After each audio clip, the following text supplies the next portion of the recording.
Hello, and welcome to another episode of Astrology of Family Karma and Relationships podcast. I'm your host, Alexander Mallon, and today we'll be discussing Kamala Harris, call her daddy, and the race for the White House 2024. Of course, folks, that's a little bit of a tongue-in-cheek about Kamala's recent appearance on the super famous, super trendy podcast, Call Her Daddy, with Alex Cooper.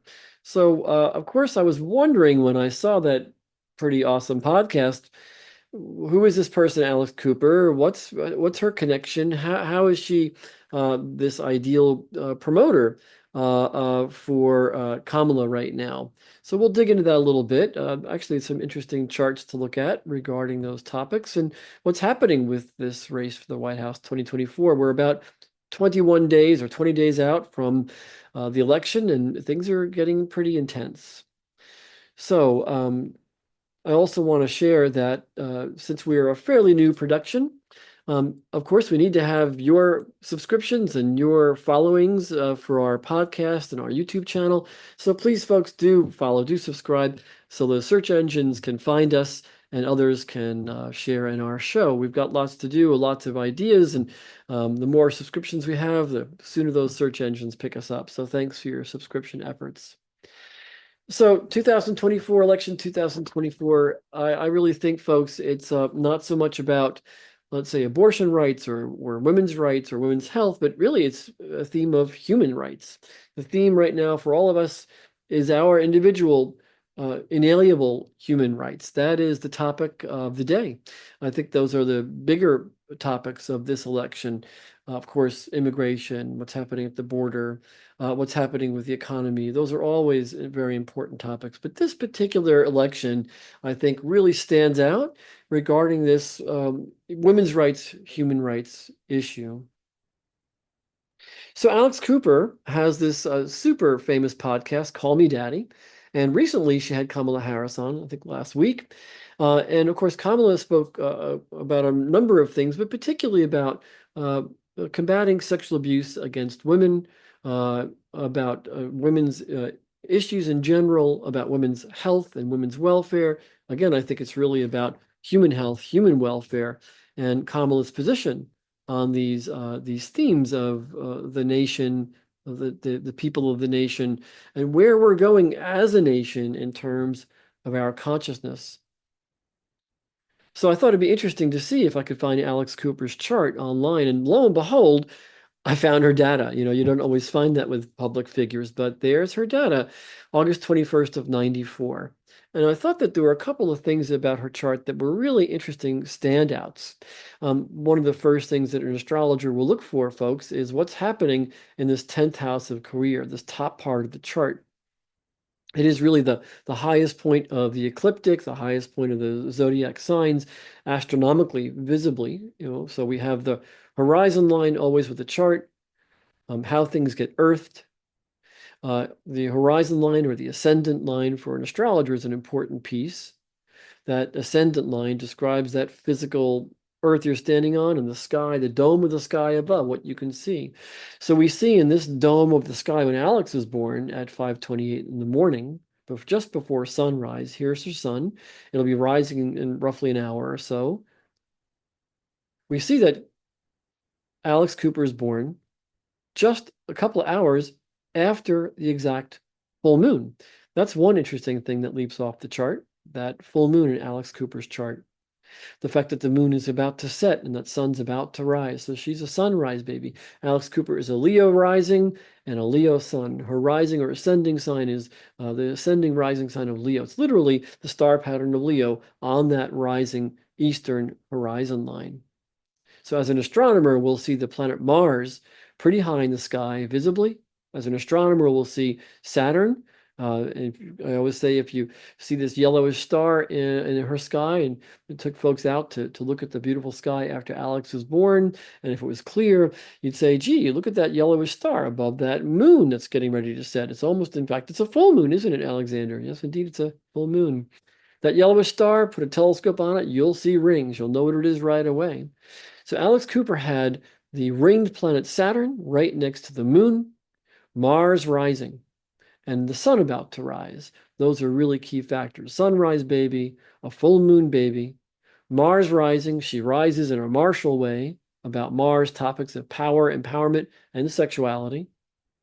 And you could even say that she sets or leaves us discussing women, the moon, the moon cycle that women have. The moon symbolizes moon cycle. She sets or leaves us with discussions around the moon and women's concerns. It's a good moment to also notice that the planet Saturn is just connected to that moon. It would have been astronomically a really cool thing. You'd say, wow, look at that full moon and look at that star right near it. It's a highlight in Alex Cooper's chart. The theme of Saturnine concerns, the proper word Saturnine, or Chronos, father time. It's about the patriarchy. So we could say in Alex's chart, her emotions, her mother, even quite literally, what was happening for her mother in 1994 when she was born and having a baby come out of her body. For mom, there are themes around the patriarchy and daddy figures, by the way, at Alex's birth. But these other things I've highlighted are also really significant. In Alex's chart, we have 2 points I want to discuss today. So here's the Pluto body, this Kuiper belt object, this Pluto planetoid called Sedna, S-E-D-N-A. We'll discuss Sedna. The south node of the moon, where there are eclipses, the south node, north node. South node deals with karma, north node deals with dharma.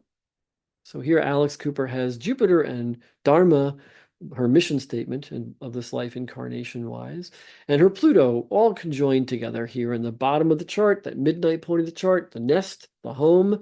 Her theme is Jupiter, to expand our knowledge around the Dharma, creating healthy families, or this idea of challenging family systems. So again, this 10th sector, this 10th house of the chart, the career sector, that highest point where the sun is every day at noon, the highest point of the chart, highest point of the sky.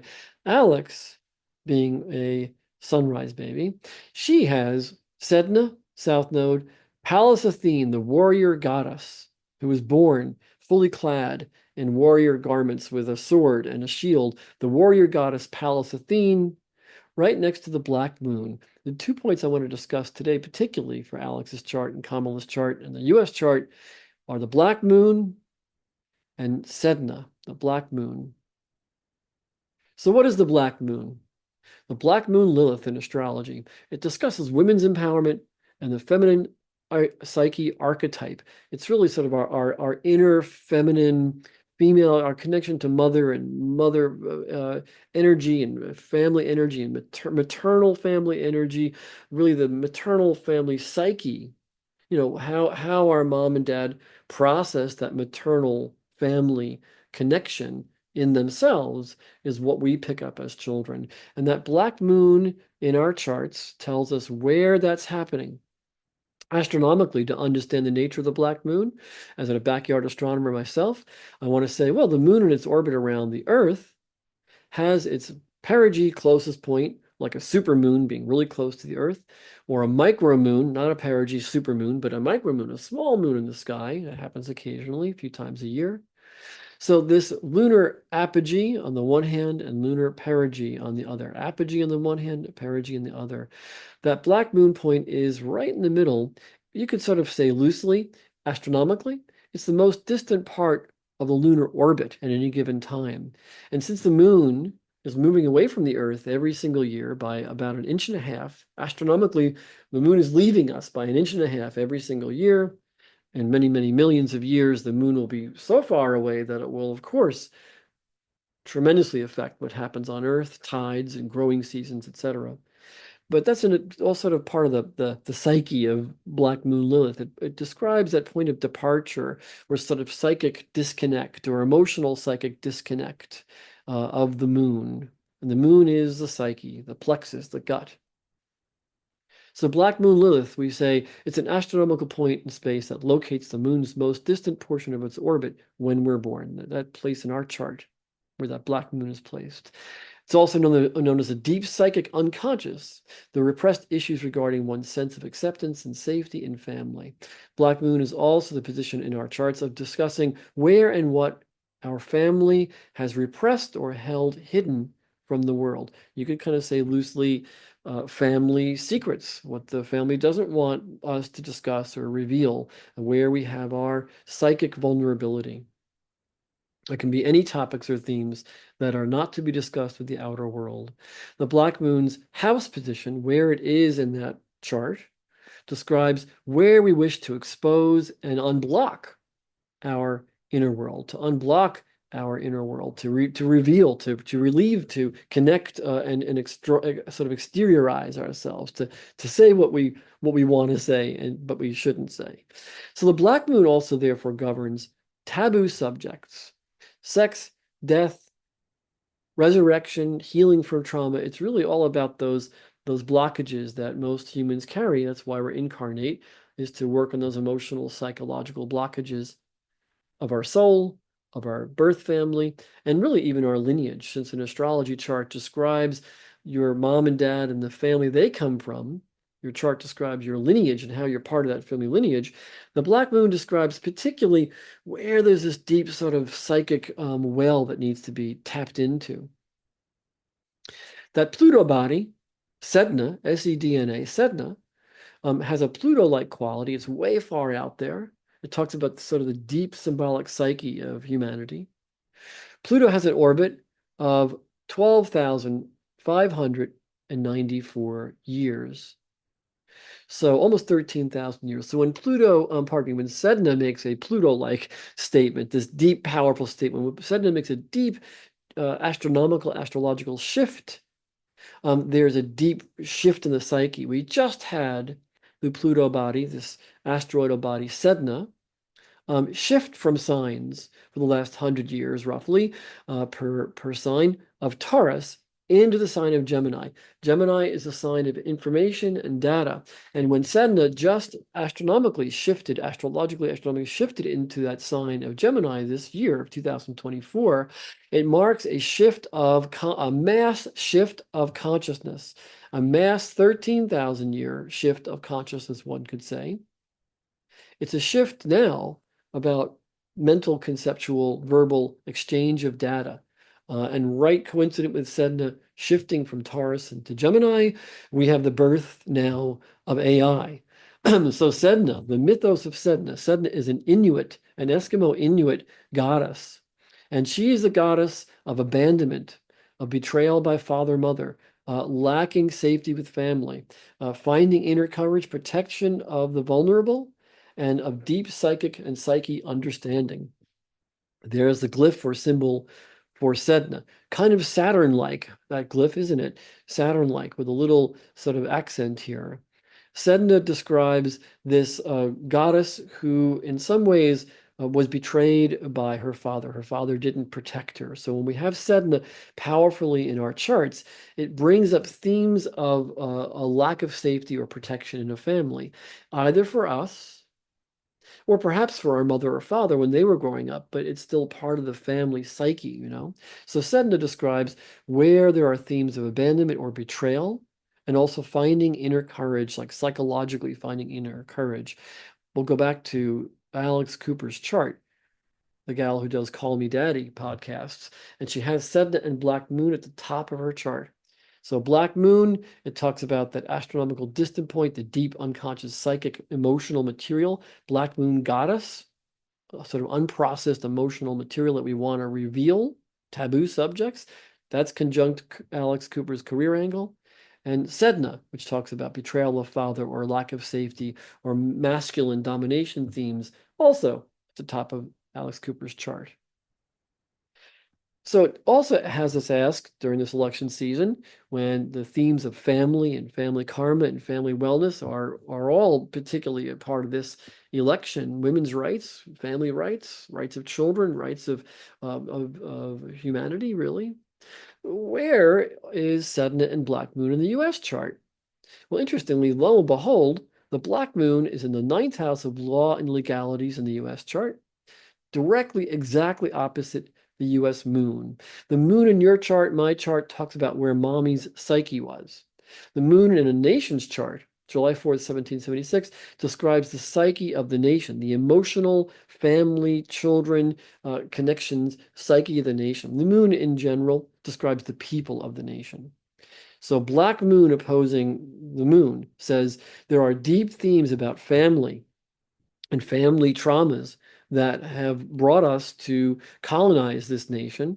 There are also deep themes around us colonizing this nation that had Native Americans. So that's why in our astrology birth chart, the US, here's our sun in the sign of Cancer, July 4th, 1776. Our sun sign is a Cancer nation, a nation of the family and people.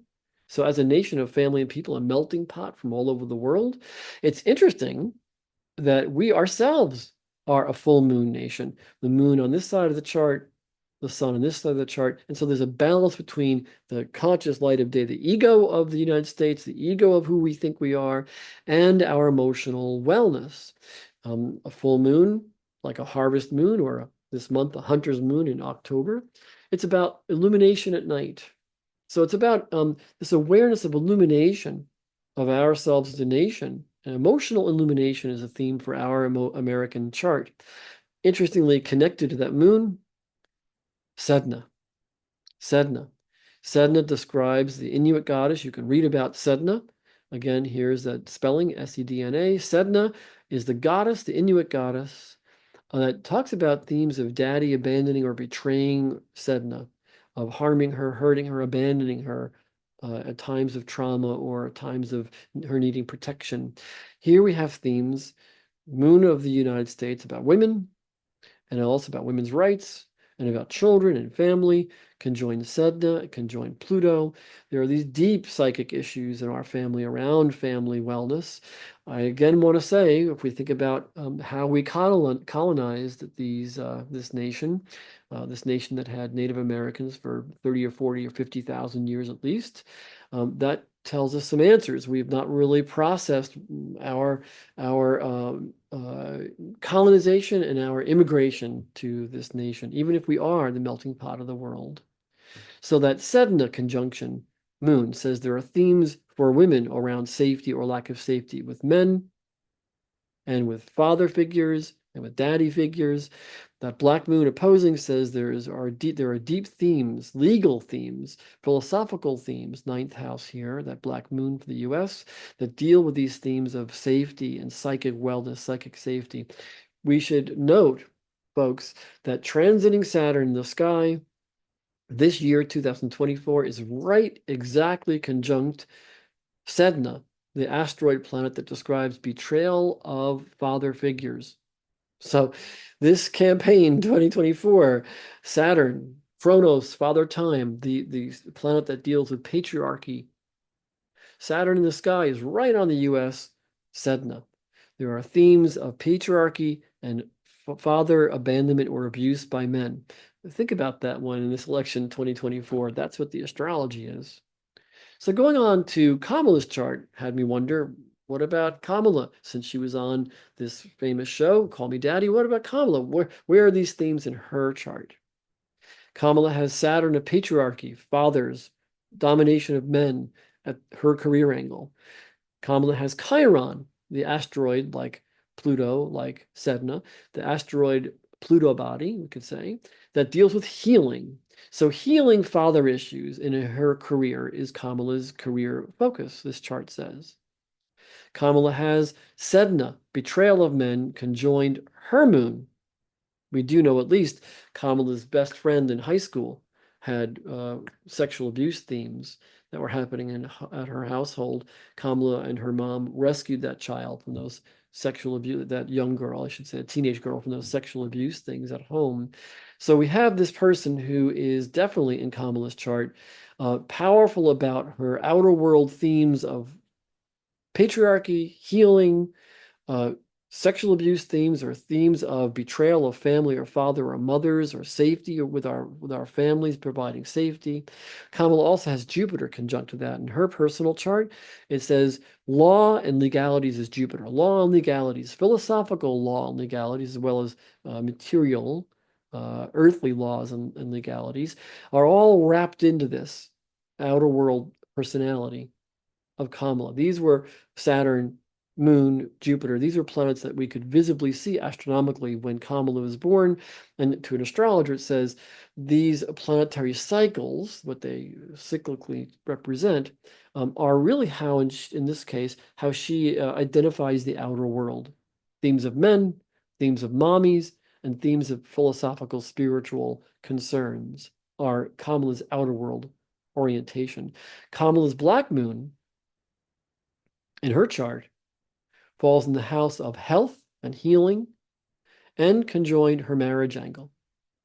So it says that Kamala is going to seek marital partners who are willing to probe and dig into these deep themes of safety, a lack of safety, of personal power, of feminine power. I mean, put all that together, Kamala's a feminine powerhouse, and I don't think we need an astrologer to tell us that, but the chart is mirroring. That's what charts do. They don't make us what we are. They're just roadmaps of the soul mirroring who we are. Alex Cooper's chart and Kamala's chart together. That's an interesting little blend as well. So Alex Cooper has that black moon and Saturn. Let me go back to her chart so it's a little clearer for you to see. Here's Alex's chart. In her career angle, Mars, martial themes, sexual themes. Alex Cooper's podcast, Call Me Daddy, was largely about sexual feminine power. Black Moon Lilith, the deep unconscious material that we want to reveal. She reveals it here in the career angle publicly. We had Pallas Athene, this little asteroid, by the way, we'll discuss another time. The warrior goddess also conjoined Black Moon and conjoined Sedna in the career angle for Alex. So where does Kamala and Alex, where do those two charts coincide? That was what I was going to show you here. So here's Alex Cooper's chart in the inner wheel. That Sedna, betrayal of women, themes around men and women, safety of women, safety of girls. Black Moon, deep issues that we want to discuss, but we're afraid or told not to discuss. But here in Alex Cooper's 10th house of career, she's going to discuss them. That's what she does. Mars is right there to help her discuss them. Interestingly, Kamala's Jupiter falls right on the Black Moon of Alex Cooper. Jupiter, legalities, spirituality, philosophies, philosophical discussion. In Indian Vedic astrology and in Tibetan Buddhist astrology, they don't use the Greco-Roman name Jupiter for that planet. They call it Guru. Guru. Gu means Maya or delusion, not seeing things or not having things seen clearly or shown clearly. Ryu, Guru, Ryu symbolizes revealing or exploring or describing or enlightening. So a guru figure is someone who takes delusion or Maya or lack of truth and illuminates it. So Kamala has her guru, hers Jupiter placement, that is, in Kamala's chart, right in Alex's 10th house of career, on her black moon, on her Sedna, on her south node of karma. These two have an interesting philosophical thing that connects them. Kamala's Sedna and moon conjunction in her chart. Remember I said Kamala has Sedna and moon conjoined? That Sedna moon conjunction, again, falls near the career angle of Alex Cooper. So again, themes of women, women's rights, and men, and whether men are or are not supportive. Kamala has her Chiron of healing right on Alex Cooper's Saturn. Kamala has Kamala's Saturn right conjunct Alex Cooper's moon. And since Alex Cooper is a full moon baby herself, Kamala's Saturn, which symbolizes patriarchy and daddies, fathers, is right on Alex Cooper's moon. I mean, it's kind of interesting. That's why I said, we talk about Kamala being on Call Me Daddy. Which one is daddy? Was it Alex Cooper, whose high school, or rather college friends called her daddy because she had wisdom to share? Or in this case, if Kamala is on her show, maybe is Kamala daddy? I mean, Kamala is literally older. Kamala is the previous generation. That is all Saturnine stuff. Kamala's Saturn placement at 28 degrees of Aquarius falls on Alex Cooper's 29 degrees Aquarius moon and opposes Alex's 28 degrees Leo sun. So Kamala's Saturn falls in Alex Cooper's moon and sun opposition. That's all stuff around family and mommy and daddy and father and daddy themes, interestingly. Kamala's Mars over here at 21 degrees of Leo, Kamala's Mars, falls in Alex Cooper's 17 Leo ascendant and on Alex Cooper's 28 Leo sun. So Alex Cooper has her Mars at 28 Leo. Kamala has her Mars, Alex Cooper, has her Sun at 28 Leo, and Kamala has her Mars at 21 Leo. So Kamala's Mars is on Alex Cooper's Sun. Sidebar here, Donald Trump has his Mars very close to Alex Cooper's Sun as well.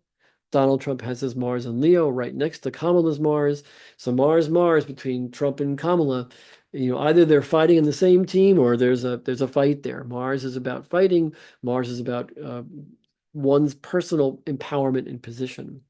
So Kamala has her Mars of sexuality, Mars of power, Mars of personal power, right on Alex Cooper's ascendant in Leo and right on Alex Cooper's Leo sun. Lastly, there's a very powerful theme as well, where Kamala's Sun and Mercury fall on Alex Cooper's Venus in Libra. Kamala Harris is a Libra, October 20th. Kamala's Sun is 27 degrees Libra. Alex Cooper's Venus is 14 Libra. Alex Cooper's Jupiter is 8 Scorpio, very close to Kamala's 27-degree Libra Sun. So again, these ladies would connect in a very friendly kind of a way. We could sort of say each of them, both of them, are doing work around the rights of women and families. Kamala's chart, in this section of the chart, this quadrant of the chart, this rising quadrant of the chart, the 11th and 10th house of career and social standing, social meaning, social philosophical connection. Kamala has Jupiter and Sedna and Moon and Eris, the disruptive goddess as well, and Chiron and Saturn, all at the top of her chart. Kamala's career is about philosophical, spiritual, defending and healing of families, defending and supporting family connections with men and women both. That is definitely Kamala's focal point. Again, looking at the chart of Alex Cooper in the 10th house of career for Alex, the theme is Mars, fighting, getting out there, describing.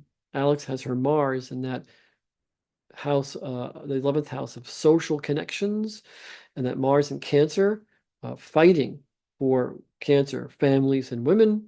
Cancer is a sign of family. Conjoined Black Moon and Sedna. So she's a fighter for all these things that we don't discuss and shouldn't discuss.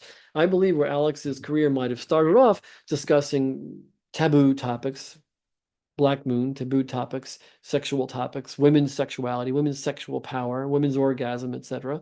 I think she's going to mature more and more, or shift into, as she matures, I should say. I think Alex Cooper will shift into discussing these powerful themes about women and women's power, women's rights, which comes back to human power, human rights, human dignity. So those are the themes that are happening these powerful months pre-election 2024. And I hope that we all look at our own charts to see where Black Moon of deep unconscious desire to reveal and Sedna of the deep desire and need to expand our family story, to heal themes of confusion or betrayal or not having support. Those are big themes these days for us as individuals and also for our nation right now. Those are very big themes. Thanks for watching, folks. We'll see you again soon for our next episode of the Astrology of Family Karma and Relationships. Alexander Mallon, see you again soon. Thank you.